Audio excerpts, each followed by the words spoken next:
Hi, my name is ColdBear, and as always I selected 5 great games from this Steam week-long deal sale. Let's start with Disco Elysium. Oh my, this is probably the greatest book I have ever played, and also biggest. Yes, you heard me right, the amount of text in this game is so huge that if you added a bit more, it would probably start to warp space and time around it, and now only Black Holes does that, and your mama. Although while playing you will see only the tip of the iceberg, most of the choices you'll make will bring you to different options, and you will never see what the outcome could be if you had chosen some other answer. So the game has huge replayability and almost total freedom of choice. You can be a total asshole here, just like in the real life. Or you can be as good as you possibly can, or in between, but I wouldn't recommend you to play this game if you don't like to read, period. And if you like to read, this will be almost the best thing you have ever experienced. Because if you want the maximum best, you have to play Elysium while eating potato salad, while riding a unicorn in battle against supporters of non-alcoholic vodka. Slay them all. Stone Shard. I was recommended this game by one of my Patreon supporters, and since then I keep an eye on it. Game is still in early access, but it has great potential because even now it is a proud owner of positive reviews. Stone Shard is a turn-based RPG set in an open world where you can create your character without any limitations. Big boobies. Well, that is what developers say. I'm pretty much sure that you can't create beer or vodka bender here, or can you? Game is set in a grim environment, villages lie in ruins, dungeons are infested with monsters, and old roads are all abandoned. Although Stone Shard presents many opportunities, you can fulfill contracts, hunt for treasure, trade in a variety of goods, and travel the land to earn your fortune. Sadly, it has this terrible moving system. Yeah, it genuinely feels like this. So it's up to you if you can actually handle that. And if you are some kind of masochist, keep in mind that in this game you can choose to play in permadeath mode and die once and for all. And this video is sponsored by me and my t-shirt designs, Bearbender and Bear.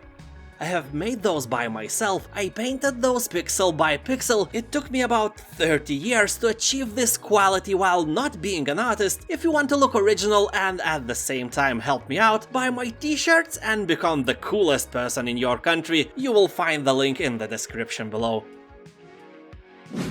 The Station. This is a first-person sci-fi mystery set on a space station sent to study a sentient alien civilization. Assuming direct control. Of a recon specialist, you have to unravel a mystery which will decide the fate of 2 civilizations. How would you react if we discovered an alien civilization, challenging everything we know about biology, chemistry, physics, religion, and answering the questions man has asked throughout the history?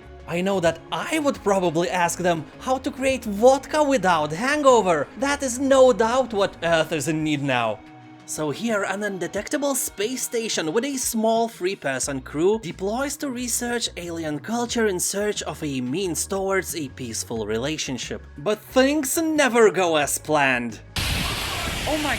Bye! Unable to contact the crew, a recon specialist, which is you, is sent to uncover what happened. Age of Wonders 3. This franchise, along with Heroes of Might and Magic, will always have a warm place in my cold heart. Here you can create an empire in your own image and rule as one of the 6 RPG-style leader classes, develop your empire and arsenal. People in comments are saying that this game feels like Civilization had a baby with Heroes of Might and Magic, and that is great. Although Age of Wonders is fun to play, it doesn't feel very balanced. The game emphasizes warfare and exploration, but doesn't give you enough resources to actually do these things without waiting forever, and AI is like your wife. Cheating. Right. Yeah, so you have to be actually better tactician than computer-controlled opponent, because you will never get it by surprise. Primal Light. Here you will control Krog, a mysterious blue creature as he travels through the labyrinth of ladders, levers, traps, and monsters arranged across 10 levels, and every level will have a unique boss at the very end. Sounds very standard and classic, but the quality of the game is really stunning, and the pixel art graphics part is definitely 10 vodkas out of 10. Here as Krog you will also dive into a challenging side path to uncover hidden collectibles, unlocking upgrades and passive abilities. This is no doubt one of the best looking platformer games I have ever seen, and it also has that nostalgic feel we all crave. If nostalgia was a drug, many of us would inject it into our veins so we could go back to the best moments of our lives. Someone needs to invent that, along with non-hangover vodka. That's it, the list is over, but I also have to mention that many of Assassin's Creed games are also discounted this week, so it is a great chance for you to obtain some of them if you like the franchise. I personally can recommend Odyssey. It is a great open world RPG. Thank you for watching, have a nice day, and I'll see you next time. Bye.